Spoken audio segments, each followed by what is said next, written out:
السلام علیکم ورحمۃ اللہ وبرکاتہ ان الحمد للہ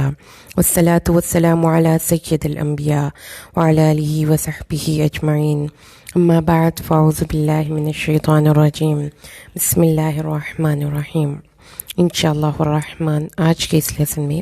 سورۃ النساء کی آیت 91 کا ترجمہ اور معنی کی مختصر سی وضاحت ہم پڑھیں گے اللہ کے حکم سے۔ اعوذ باللہ من الشیطان الرجیم بسم اللہ الرحمن الرحیم۔ ستجدون ان قریب تم پاؤ گے آخرین اور لوگوں کو یریدون جو چاہتے ہیں ان یأمنوکم کہ وہ تم سے بھی امن میں رہیں ویأمنوا قومہم اور اپنی قوم سے بھی مامون رہیں۔ کلما جب بھی ردو وہ لوٹائے جاتے ہیں یا بلائے جاتے ہیں الی الفتنۃ فتنے کی طرف ارکسو پلٹ جاتے ہیں فیہا اس میں۔ فَإِن پس اگر لمنا یعتزلوکم وہ تم سے کنارہ کشی کریں ویلقوا اور نہ ڈالیں وہ الیکم تمہاری طرف سلم صلح ویکفوا اور نہ روکیں ایدیہم اپنے ہاتھوں کو فخذوہم تو ان کو پکڑو وقتلوہم اور ان کو قتل کرو حیث ثقفتموہم جہاں تم ان کو پاؤ واولئکم اور یہی لوگ ہیں جعلنا ہم نے دیا ہے لکم تمہارے لیے علیہم ان پر سلطانا مبینہ کھلی ہوئی حجت۔ اعوذ باللہ من الشیطان الرجیم بسم اللہ الرحمن الرحیم۔ ستجدون آخرین یریدون ان یأمنوکم ویأمنوا قومہم کلما ردوا الی الفتنۃ ارکسوا فیہا وان لم یعتزلوکم ویلقوا الیکم السلم ویکفوا ایدیہم فخذوہم واقتلوہم حیث ثقفتموہم وَأُولَئِكُمْ جَعَلْنَا لَكُمْ عَلَيْهِمْ سُلْطَانًا مُبِينًا۔ ان قریب تم ایک اور قسم کے منافقوں کو پاؤ گے جو یہ چاہتے ہیں کہ تمہارے ساتھ بھی امن سے رہیں اور اپنی قوم سے بھی مامون رہیں، اور جب بھی ان کی قوم کی طرف سے فتنے کی آگ بھڑکائی جائے تو وہ اس میں کود پڑتے ہیں۔ پس اگر وہ تم سے الگ نہ ہوں اور تمہیں صلح کا پیغام نہ بھیجیں اور اپنے ہاتھ لڑائی سے نہ روکیں تو ان کو پکڑو جہاں کہیں پاؤ قتل کرو۔ یہ وہی لوگ ہیں جن پر ہاتھ اٹھانے کے لیے ہم نے تمہیں کھلا اختیار دیا ہے۔ آیت کریمہ 91 کا مضمون شروع ہوتا ہے آیت کریمہ 88 سے۔ 88، 89 اور 90 ان تین آیات کو ہم پہلے پڑھ چکے ہیں۔ ریوائز کر لیجئے تاکہ ہمیں پتہ چل جائے کہ اس آیات کا کانٹیکسٹ کیا ہے۔ اللہ تبارک و تعالیٰ نے جنگ کے حوالے سے یہاں پر مسلمانوں کو منافقین سے ڈیل کرنے کا طریقہ سمجھایا۔ منافقین کون؟ جو مسلمانوں کی صفوں میں موجود تھے، مسلمانوں کا ساتھ دینے کی تمنائی تھے، مسلمانوں کے ساتھ دینے کے دعوے دار تھے، لیکن مسلمانوں کے کاز کے لیے مخلص نہیں تھے، مسلمانوں کی صفوں میں انتشار پھیلاتے تھے، افواہیں پھیلاتے تھے، مسلمانوں کو تنگ کرنے کے لیے کوئی بھی موقع ہاتھ سے جانے نہیں دیتے تھے۔ اللہ تعالیٰ نے ایسے منافقین کا ذکر کرتے ہوئے قرآن کی آیت کریمہ 88 میں فرمایا کہ تم منافقین کے بارے میں دو رائے کیوں ہو گئے ہو، وہ گمراہ ہیں، اور اللہ تعالیٰ کا ارادہ ہے کہ ان کی اس حرکت کی وجہ سے ان کو گمراہ کر دے۔ اور 89 میں پھر اللہ نے ان کا مزید کیریکٹر پیش کیا۔ مسلمانوں کے بدخواہ ہیں، مسلمانوں سے جیلس ہیں، مسلمانوں کے کاز کے لیے کسی بھی طرح سے مخلص نہیں، مسلمانوں کی سے ایمان کی دولت چھن جانے کے آرزو مند ہیں، تو ایسے لوگوں کو دوست نہیں بنانا، ان لوگوں پر تکیہ نہیں کرنا جب تک کہ وہ اللہ کے راستے میں ہجرت نہ کریں اور جہاد نہ کریں۔ اگر وہ ایسا نہیں کرتے تو پھر وہ تمہارے دوست اور فرینڈز نہیں ہیں۔ اگر وہ جہاد میں پیچھے ہٹتے ہیں یا مسلمانوں کے کاز میں مسلمانوں کا ساتھ نہیں دیتے تو پھر ان کو پکڑ کر جہاں پاؤ قتل کرو۔ یہ آیت کریمہ اللہ تعالیٰ نے مسلمانوں کو پھر اس بات پر اجازت دی ہے کہ ان لوگوں کا گلا کما کیا جائے، لیکن پھر ان کو منافقین کو اور کفار کو جو مسلمانوں کے ساتھ دھوکہ دہی سے چل رہے تھے ایگزیمشن مل گئی۔ آیت کریمہ 90 میں اللہ نے فرمایا اگر وہ کسی ایسی قوم سے پناہ گزین ہو جائیں جن سے تمہارا صلح کا عہد ہے تو کافروں کو چھوڑ دو۔ اگر وہ تم سے امن میں رہنا چاہتے ہیں تو بھی ان کو چھوڑ دو۔ اگر وہ اپنے ہاتھوں کو روک لیتے ہیں تم سے اور تم سے لڑائی نہیں کرتے اور تمہارے سامنے صلح کا پیغام ڈال دیتے ہیں تو بھی تم نے ان سے جھگڑا نہیں کرنا۔ تو کن کافروں اور منافقوں کو مارنے کا حکم ہے؟ وہ جو مسلمانوں کو تنگ کرتے ہیں، مسلمانوں کو پریشان کرتے ہیں۔ آج کی آیت میں اللہ نے فرمایا ہے کچھ ایسے بھی لوگ ہوں گے جو تم سے بھی امن میں رہنا چاہتے ہیں اور اپنی قوم سے بھی امن میں رہنا چاہتے ہیں. جنگ کے موقع کی بات ہو رہی ہے کہ یہ جو روز روز جنگیں چل رہی ہیں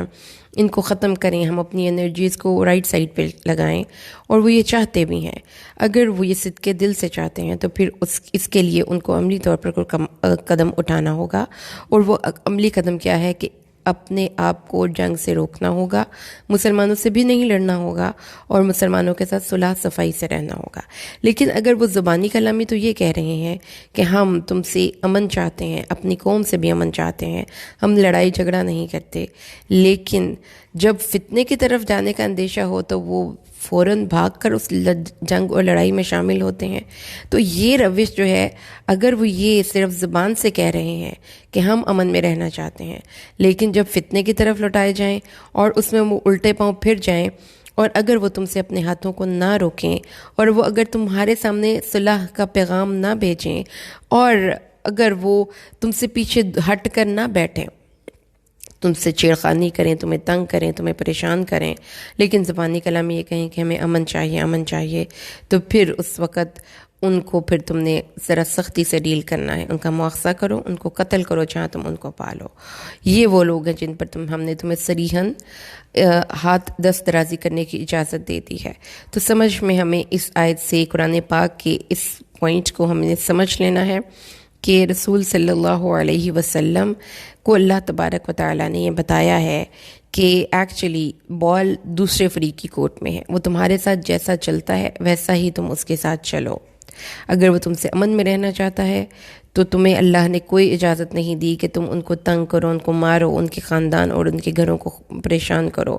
لیکن اگر وہ تم سے پریشانی, تمہارے ساتھ برا سلوک کر رہے ہیں, تمہیں پریشان کر رہے ہیں, تمہارے رشتہ داروں کو قتل کر رہے ہیں, تمہاری جان اور مال کو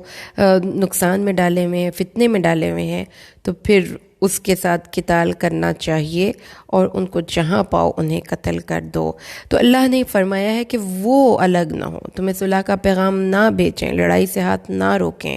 تو پھر تو اللہ تعالیٰ نے مسلمانوں کو یہ اختیار دیا کہ اگر وہ اپنی روش سے نہیں باز رہتے تو ان سے کھلا جہاد کیا جائے. بات کو پھر سے ہمیں ایک دفعہ ریوائز کرنا چاہیے کہ جب ہم قرآن حکیم کے جہاد کے حوالے سے کانسیپٹس کو پڑھ رہے ہوتے ہیں تو ہمیں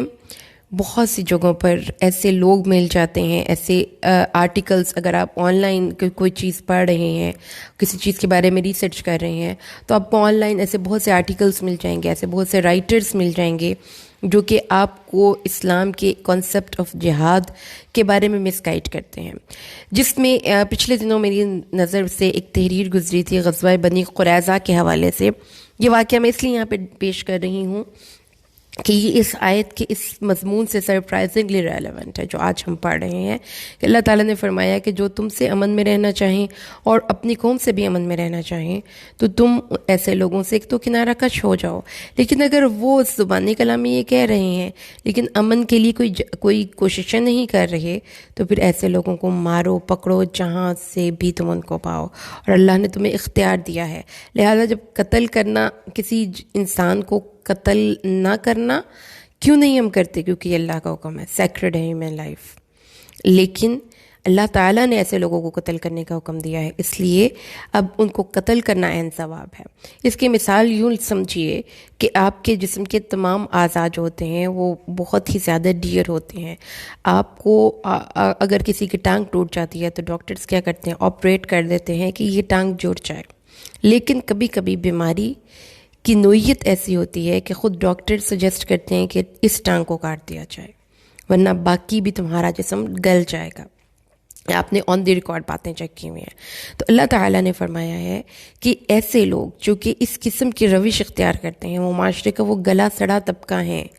جن کو کہ جتنی جلدی ہو سکے اپنے معاشرے سے نکال دیجیے تاکہ آپ کے معاشرے میں مزید خرابی پیدا نہ ہو.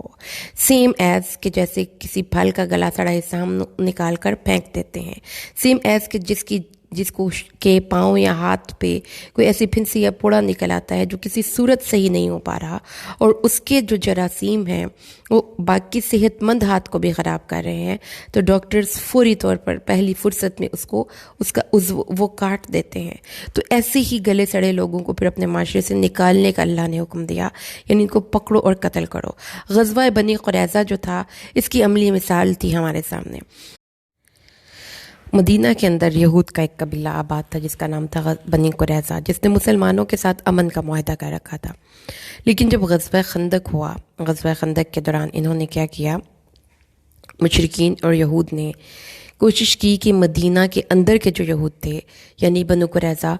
وہ مسلمانوں کو قتل کرنے کی کوشش کریں اور مسلمانوں کو پیچھے سے گھیراؤ کریں۔ تو یہودیوں نے مسلمانوں سے امن کا معاہدہ کر رکھا تھا،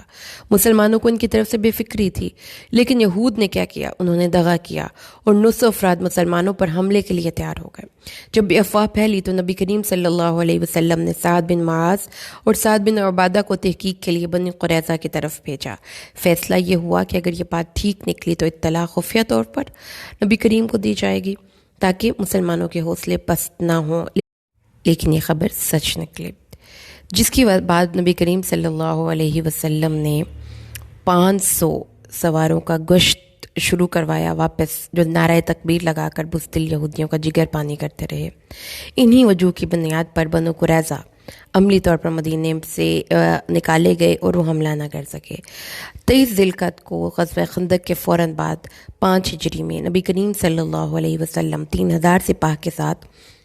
بنی قریظہ کے ساتھ جنگ کے لیے نکلے تاکہ انہیں ان کی عہد شکنی کی سزا دی جائے۔ نماز عصر قلعہ بنی قریظہ کے پاس پڑھی گئی اور قلعے کا محاصرہ کر لیا گیا۔ اس دوران تیر اندازی کے علاوہ کوئی جنگ نہ ہوئی، مگر بنو قریظہ سمجھ گئے کہ ان کی خیر نہیں ہے، اور انہوں نے اپنا نمائندہ نبی پاک کے پاس بھیجا اور کہا کہ وہ اپنا مال لے کر مدینہ چھوڑ دیتے ہیں، مگر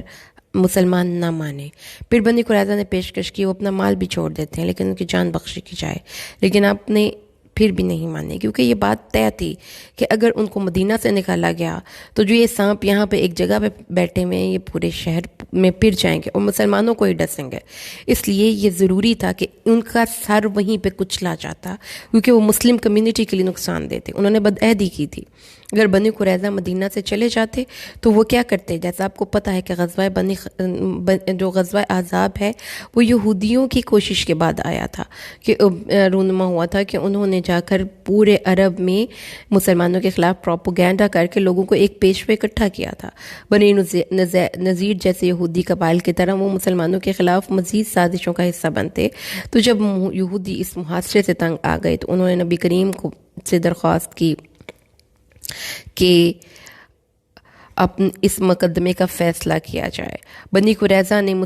اپنے آپ کو مسلمانوں کے حوالے کر دیا، اور بنی قریظہ ہی کی مرضی سے یہ فیصلہ ہوا کہ ان کا فیصلہ سعد بن معاذ کریں گے۔ سعد بن معاذ غزوہ خندق میں لگنے والے ایک تیر کی وجہ سے زخمی تھے۔ انہوں نے یہ فیصلہ کیا کہ ان مردوں کو قتل کیا جائے جو عہد شکن ہیں، عورتوں کو اسیر کیا جائے اور ان کے مال کو ضبط کیا جائے۔ یہ فیصلہ 2 وجوہ کی بنیاد پر ہوا تھا، ایک یہ کہ یہودیوں کی اپنی مذہبی کتاب توریت کے مطابق اس قسم کی بدعہدی کی سزا موت تھی،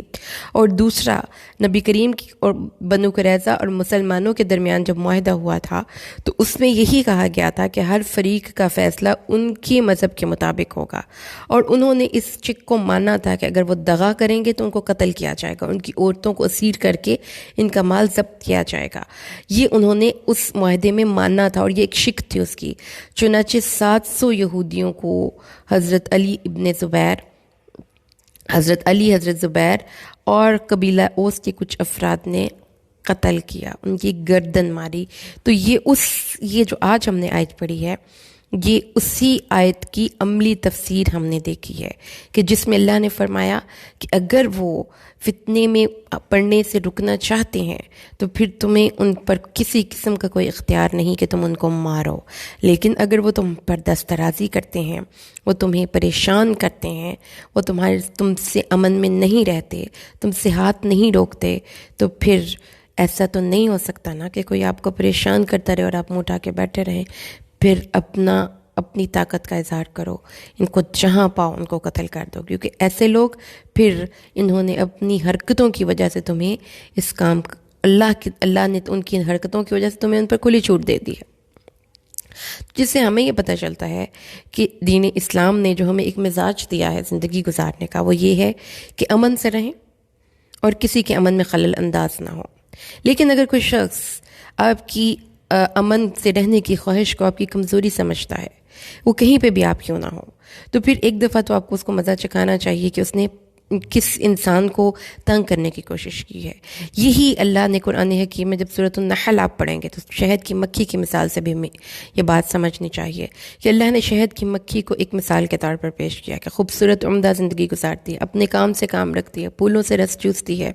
میٹھا بناتی ہے، دوسروں کو دینے کے لیے اس کے چھتے میں ہر وقت شہد موجود ہے۔ لیکن اگر کوئی ایک دفعہ شہد کی مکھی کو تنگ کرتا ہے تو وہ پھر مزہ چکھاتی ہے کہ اس کے ساتھ اس نے پنگا لیا ہے۔ تو اسی لیے اللہ تعالیٰ نے بھی یہ بات ہمیں سمجھائی ہے کہ جو آپ کی خارجہ پالیسی ہے، آپ کی داخلہ پالیسی ہے، امن سے رہیں، امن کے ساتھ رہنے دیں۔ لیکن جب کوئی آپ کے امن میں خلل انداز ہوتا ہے، آپ کو تنگ کرتا ہے، آپ کو آنکھیں دکھاتا ہے، آپ سے بدعہدی کرتا ہے، شکنی کرتا ہے، تو اس صورت میں پھر اس بندے کو ایک دفعہ مزہ چکھا دو کہ انہوں نے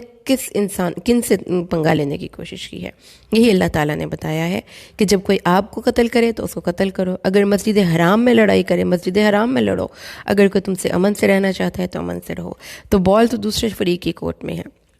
مجھے کوئی تنگ کرے گا تو پھر وہ مجھ سے اسی طرح کا بدلہ اس کو ملے گا جیسا کہ اس نے مجھے تنگ کیا۔ تو ان